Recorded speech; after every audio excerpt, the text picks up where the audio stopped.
Hello, today we have with us Kumar Rajugopalan, who is the CEO at the Retail Association of India. Thank you so much for joining us at AdTech and speaking at AdTech, Kumar. Can you tell us a little bit about RAI or the Retail Association of India? Thank you for having me. The Retailers Association of India was created in 2004, where some of the key retailers in the country came together because they thought that there has to be one single platform that they could then address the issues regarding retail.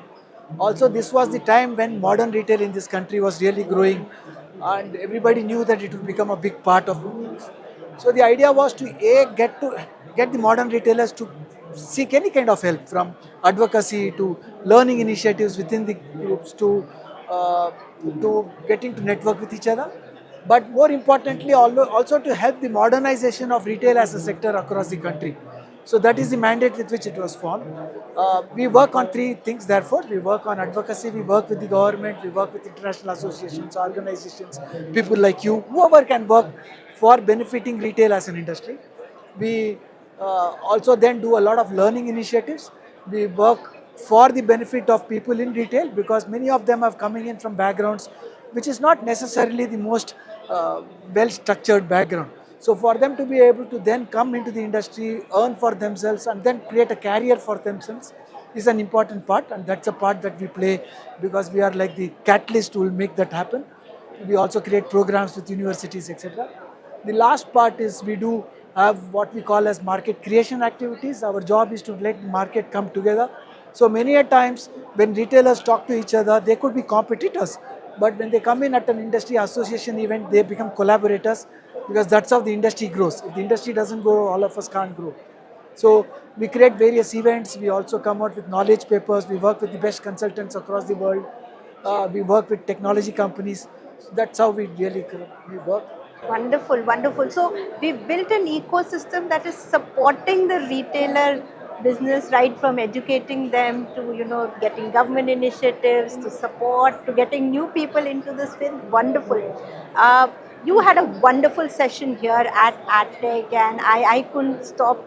I couldn't get up from my seat while this was going on. So do you want to tell us a little bit about that session, what it was about, what you're looking for? Yeah, I think the session was about what do you expect to happen to retail in this country. And it's an interesting time that all of us are living, frankly, because while most of us remember COVID and what happened during that time, we can also believe that thanks to COVID, many of us learned new things. So the ability to buy things online, buy things offline also, because after COVID, many of us have rushed back to our offline stores also. Uh, how do you really make sure that you are able to consume based upon whatever is your priority and preference at that time? Has all happened as consumers. But this has also thrown open a lot of challenges as well as opportunities for many of the retailers. On the one hand, there are a whole new set of retailers who coming in only doing online sales, D2C brands, which hitherto was not easy to think of. Because in the initial phases, if somebody was to be a retailer, they should think they have a big purse or they had a big space. So it was an expensive business to come in. But now the barriers to entry into the retail business is completely broken down. And again, now for the retailers who've been already very big, they're back on their feet because they are thinking like they have to be nimble, they have to really make sure that they are available on an omni-channel basis. The offline retailers are trying to see how can they do business online as well as offline. So they are trying to get their capability on online better. The online retailers are now thinking, I want to go online, offline, because they are setting up stores.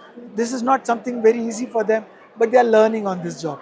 So it's become quite an interesting thing because end of the day, the customer is not saying I'll only buy online or offline. So that's one thing that we discussed. The fact that the per capita income in this country is going towards the $3,000 and above is making people think that they can choose what they want. So why it could still be the roti kapda makan or the food, shelter and clothing kind of business, people have started choosing their food, clothing and shelter. When the choice starts coming in is when retail business explodes. So that's the second part that we spoke about.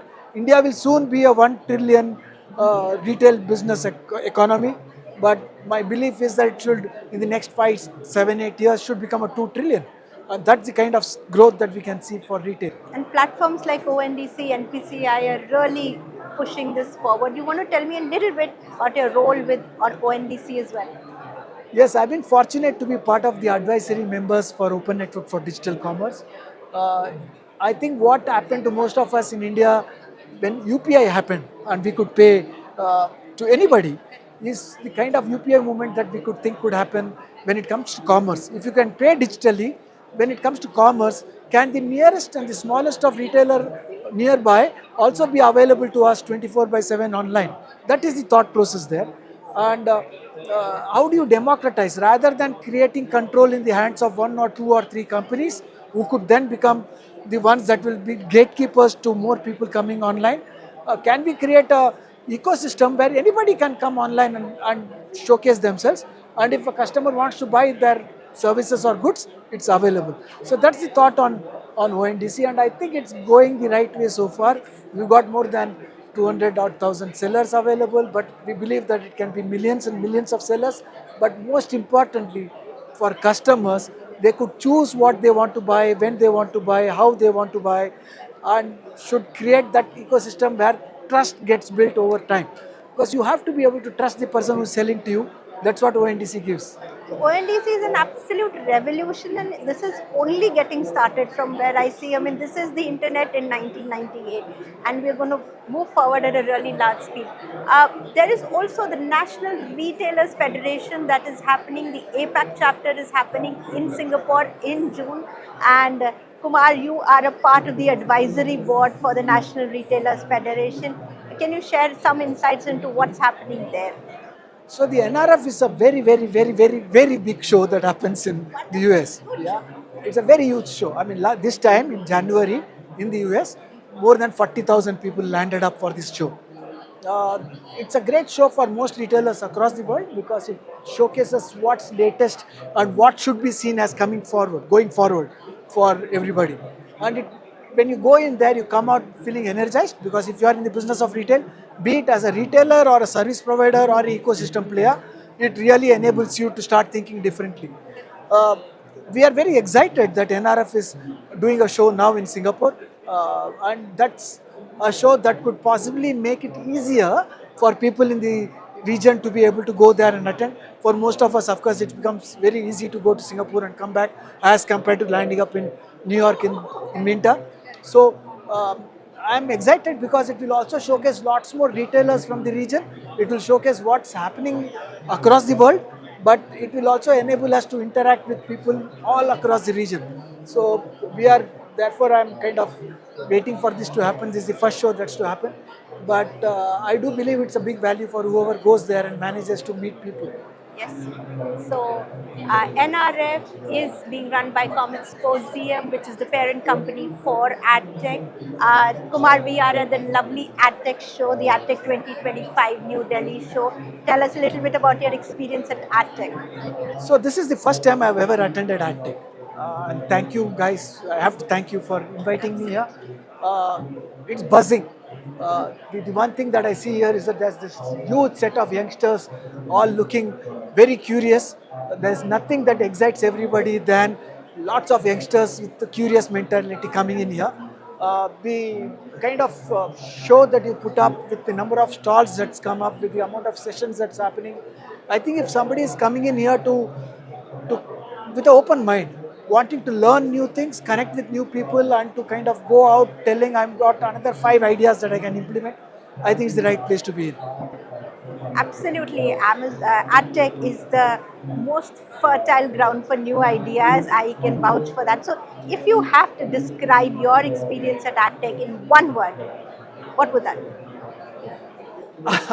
Sorry, I think it's about thinking where should I land up next. Okay, that's the kind of excitement. Every time I shake a hand, there is something new that's happening. Every time I meet somebody, there is something new that I've learned.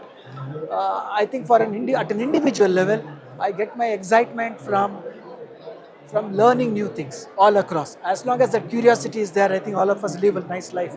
And for the curious minded, uh, this is the playground. Wonderful. Thank you so much. That was Kumar Rajugopalan, who is the CEO at Retailers Association of India. Thank you, Kumar. Wonderful talking to you.